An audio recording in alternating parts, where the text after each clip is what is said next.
What's up, guys? JPG at Hunting Outdoors, and today I'm going to be unboxing the Lucky Tackle Box for March.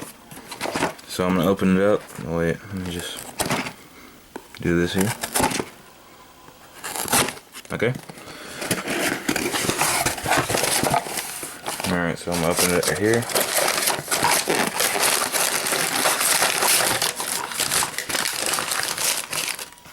Alright. So this is the card that comes with it. It shows the lures that you have. And the sticker. And whoa.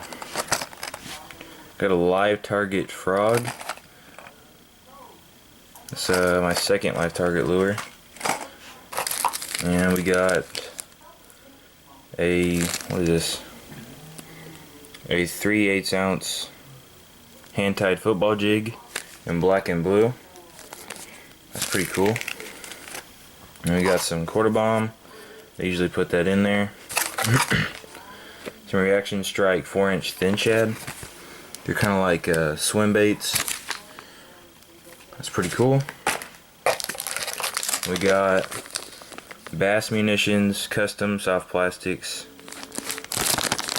Look kind of like a beaver style bait. And we got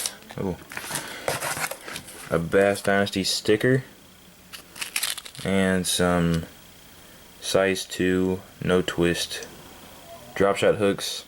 There's 5 of them in there, and I really do like those hooks. They work really good. And the last thing we got is the Fish Hound magazine. It's got Kicking Their Bass TV on there. Alright. So, thank you guys for watching, and like, subscribe, and comment, and bye.